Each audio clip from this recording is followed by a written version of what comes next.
What is up, guys? So welcome to my first video. So to those who don't know, I am John Alvin Kine. You can call me John or Alvin. It doesn't matter. What matter is what we're going to talk about this day. So I'm going to share with you guys what is the requirements and how is the process of getting requirements for you to be able to travel in this time of pandemics. So without further ado, let's get started.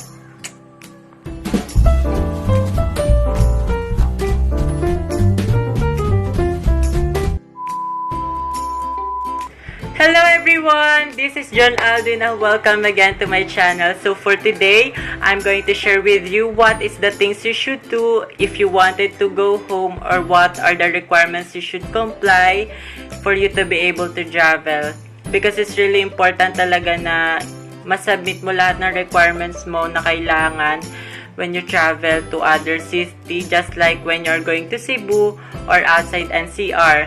And so, finally, andito na po ako sa Quezon Province and dumating po ako last September 17 pa. And bumiyahe po ako kasi the day before na biyahe ko, kinomply ko lahat ng requirements ko kasi sobrang higpit talaga, lalo na kung private car and airplane yung sasakyan mo. So, kailangan nila ng swab test and it should be negative yung result. And with God fears naman, nag-negative po yung result ko. Ay nakabiyahe po ulit ako agad. And kung-apply ko na po lahat ng mga requirements ko para po makakaroon po ako ng travel plus. And once you're done, let's proceed. So the number 1. So you should have your swab test results and swab test ng driver if ever na private car yung sasakyan mo. So, you should have your swab test results and dapat negative and not detected yung results. You might be curious how to get a swab test. So, punta lang po kayo sa center and at my part, nagpa-appoint kami ng doctor.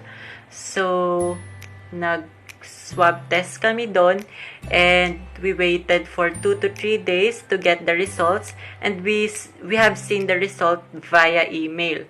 So, it is important talaga to get a swab test. Most importantly, when you are traveling with your family and when you are traveling via airplane and private car, important talaga yung swab test. So, the number 2, you should have your barangay certificate. So, dapat yun po yung next na kukunin mo. And after the swab test result, you will get a barangay certificate para alam nila na you are not under PUI or PUM list nila. Because kailangan din po na naka 14 days quarantine ka. So, dun po kayo talaga kukuha ng barangay certificate sa mismong barangay place mo kung saan po kayo stranded or where you live. Kasi mas madali kumuha kung saan po kayo mas malapit na barangay. To do number 3, you should have your medical certificate. So, sa mismong center po kayo ng barangay pupunta or kukuha ng medical certificate. If you can't afford a private center. And of course, swab test and rapid test is necessary for you to be able to get a medical certificate. So, yon advisable talaga na meron kayong swab test or rapid test for you to be able to get a medical certificate. More thing, medical certificate is one of the most important requirements you should have whenever you are traveling. Number 4, you should have your travel authority at PNP station. So, after nyo kumuha ng medical, pwede na po kayo kumuha ng travel pass or travel authority. Sila po yung last na kukuhaan nyo ng requirements. Kumbaga, sila po yung magbibigay sa inyo ng authority kapag na-comply nyo na po lahat ng requirements mo. Kung pwede ka bang makatawid or pwede ka bang makatravel. Last things to do, number 5, you should have to coordinate with your destination place para magkaroon kayo ng acceptance letter. So, you need to coordinate muna kung saang city po kayo uwi para magkaroon po kayo ng letter of acceptance. Para alam nyo din na pwede po kayong makabiyay papasok sa province or city na kung saan po kayo pupunta because it is really important for you to have a letter acceptance na papayagan po kayo ng LGU na maihatid po kayo kung saan place po kayo uuwi.